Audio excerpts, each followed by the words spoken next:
Hey, Futurist Jim Carroll. I've got three client events coming up in the next few weeks, and so the way it's working is I go live, and I have a lot of interaction with the audience, Q&A and polling, and a lot of interactive discussion. But what I do as well is I pre-film a few of the clips, which are about 4 or 5 minutes in length, and I've got a bunch queued up. So today's taping day, and I'm actually going to be filming a number of clips just to get these ready and get them in the can, so to speak.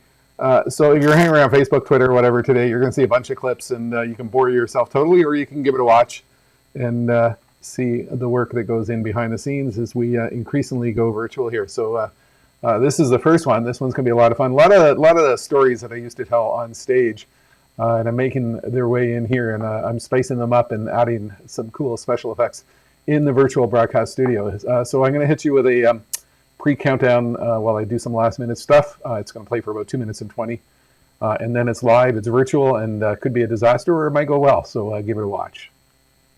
What's going to happen when a generation of kids who have, in essence, grown up in a virtual world come into the workforce at the same period of time the virtual reality technology is maturing at a furious pace?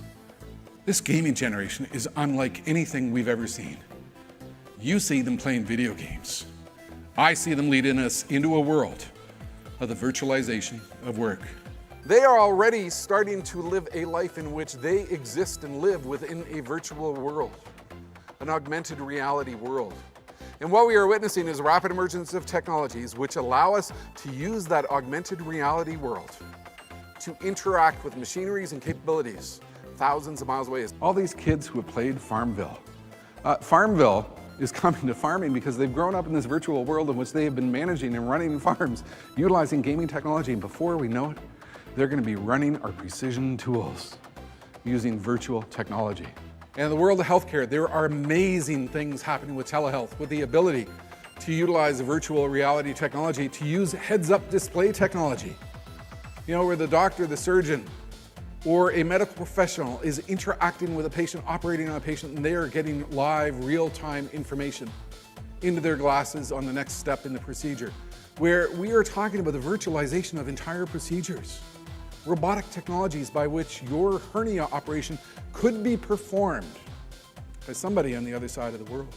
Or we might actually have a welder who is working and doing a project in a factory from thousands of miles away using virtual reality technology is probably going to be here faster than we think. And one of the reasons for that is because the gaming generation is already of that mindset. We know the world of virtualization, augmented reality, virtual reality is coming at us with staggering speed. We might not understand it. These kids live in a virtual world. And what happens when we take these virtual technologies and bring them into the workplace, bring them into industries? Do you see them playing Fortnite? I see them developing a pathway into the future. This is your reality. One of the things I've emphasized to every single client over a 25-year time span is this concept: the future is happening faster than you think. We truly live in a staggering period of time where the trends that we thought might arrive far away in the future are actually coming at us with staggering speed. And when you're on stage in front of several thousand people, you really have to go into your futuristic kit bag to try to get across to them the reality and the scope of what is happening, because a lot of people really can't comprehend it while they are in the midst of that dramatic change. So you need to use some stories that outline just the speed of a change, the staggering reality of how quickly things are changing. So a lot of stuff that I covered on stage always emphasize the future is coming at you faster than you think. And that leads to my tagline that, look, the future belongs to those who are fast. And there have been some really unique circumstances along the way through this 25-year career. Look, one Monday morning, I got up and there's a phone call from a potential client on the phone. It's NASA. It's the National Aeronautics and Space Administration. And they said, you know, Jim, we found you on the internet. We've watched your YouTube videos. We've watched you talking from a leadership and strategic and future trends perspective. And look, we're having a leadership meeting. We'd like you to come in and talk to us about the reality of our future. I mean, as a space nerd, this was really cool. And I said to them, well, who's going to be in the room. They said we're going to have some astronauts, we're going to have some astrophysicists, we're literally going to have some people who are studying the origins of the universe. We're going to have some rocket engineers, people building the spacecraft. We're going to have some mission directors and a host of other senior leadership. But look, we'd like you to come in and talk about the future. So very exciting opportunity. Well, look, it's about a week before, and I'm putting together my PowerPoint deck. And I'm starting to think, look, I've probably gone too far. I mean, these are astronauts. These are people studying, the origins of the universe, way smarter than me. What can I possibly talk to them about in terms of the future, in terms of space? And I started thinking to myself, the future, space, George Jetson. That's what I'm going to talk about. I'm going to talk about the Jetsons. I mean, why not? The Jetsons was futuristic. It was set in the future. The Jetsons was actually set in the year 2062. It came out in television in 1962 and purported to show what the world would look like 100 years later. And it was a really good sort of science fiction, future-oriented view of what the world looked like. But what I realized in my mind was that I could use this as a story to get across to them the speed with which the future was changing. Because if you look at the Jetsons, you look at these photos, you realize that what happened here is the technology which was supposed to come together in shown in 1962, which was supposed to come together in 2062, actually arrived a lot earlier. You look at the photos, George is using Skype, George is using FaceTime, George is living in this virtual world. It's kind of fun. Then I thought, well, I got to talk about Spock. There's no way that I'm going into NASA and talking to a group of astronauts and not putting up a picture of Spock. I got to talk about Spock. So I put up this picture of Spock and I started talking about Star Trek, this TV show set in the 23rd century. And if you look carefully at this particular photo, you'll notice Spock is holding something in his hand. What he's actually holding from this episode is a medical TriQuarter. It was a fantastic concept from the 23rd century that he could hold up next to the head of a human or an alien and get an instant readout of their healthcare circumstances. Could you imagine what we could do for the healthcare world if we had medical TriQuarters available to us? Well, what I emphasized to NASA at the time was we were actually living in the midst of what was known as the TriQuarter Challenge. Now, this is put on by the X Prize Foundation, a global initiative to challenge the global scientific community to solve some of the biggest problems of our time, having to do with education, science, water, healthcare, the environment. And at the time that I was with NASA, the X Prize Foundation actually put out a $10 million prize funded by Qualcomm, a chip manufacturer. They said, look, if you can develop a medical TriQuarter, if you can develop a device that we can hold next to the head of someone, and if we can get an instant readout of 13 physiological conditions, we'll award you $10 million. Well, this certainly drew the attention of scientists around the world who were determined to win the prize. And one of the most fascinating things I discovered in my research preparing for this event at NASA was that out at NASA's Ames Research Laboratory in California, a group of 45 NASA scientists decided to try to win the prize. They put together an initiative, unofficial, unsanctioned. They didn't have a budget. What do you do if you have an unofficial, unsanctioned project? You go out to a crowdfunding site. So they went out to a crowdfunding site called Kickstarter to raise the funds to develop the medical TriQuarter of the 23rd century, which I hold in my hands here right now. It was known as the Xanadu Scout. And I could take this little device and hold it to my head, and it would take my blood pressure, it would take my pulse, it would take my oxygen levels, and other physiological data. The point is, this wasn't supposed to be here until the 23rd century. It's here today already. So many years early. And that's what I would emphasize to folks around the world, that look, we thought the future was far away. It's actually coming at us with greater speed, greater intensity. And I use the phrase, we live in the era of acceleration, where everything is speeding up. And Bill Gates captured this perfectly when he observed that, most people tend to overestimate the rate of change that will occur on a 2-year basis. They really underestimate how much change will occur on a 10-year basis. Think about your world 10 years from now. Think about the world of healthcare just 10 years out. Do you think it's going to look anything like it will today? Of course it won't, because we are witnessing so much dramatic, relentless change.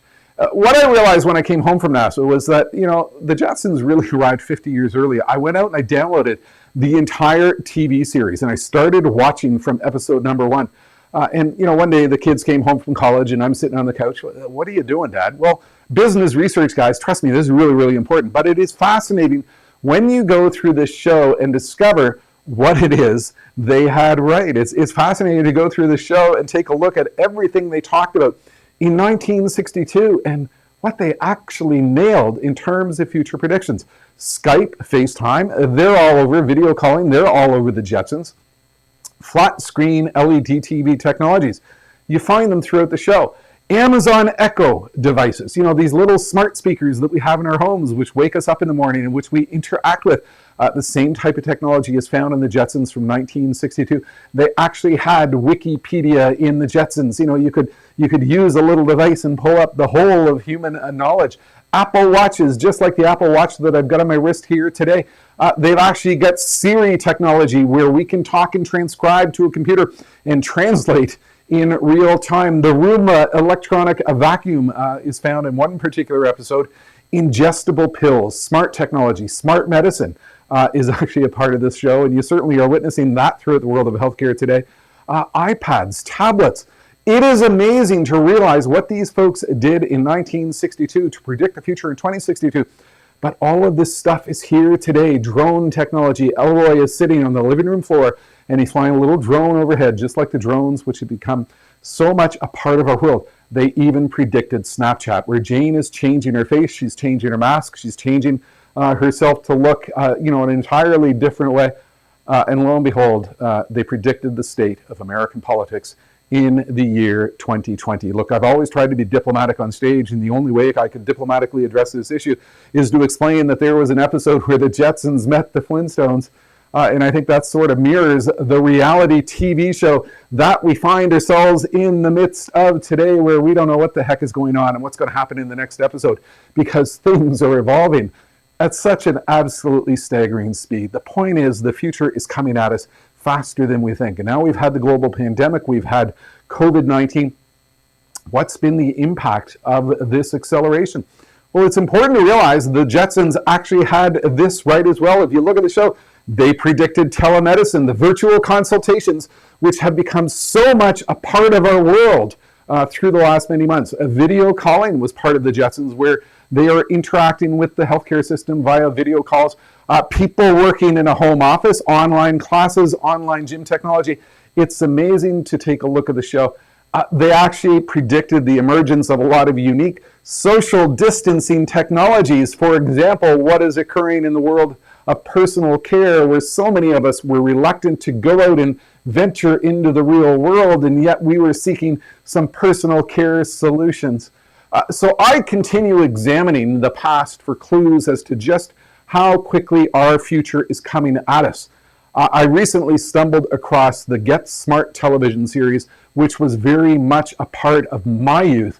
And it's actually kind of fascinating to look at Get Smart today, because what they did was they actually predicted some very unique social distancing technology. What occurred in this show, when you go and you look at it, you realize what they did with the cone of silence and the methodologies they used to interact and provide this discussion back and forth amongst people. The cone of silence is part of the Jetsons. The point of all of this is this. The future is coming at you faster than you think. The world of healthcare is not going to look anything in 10 years like it does today, because our reality is this. All of the crazy science fiction-like ideas which you have witnessed in popular culture, whether it's the Jetsons, whether it's Star Trek, whether it's Get Smart, all of those things have become very much a part of our world today. The future is accelerating. It's coming at us with staggering speed.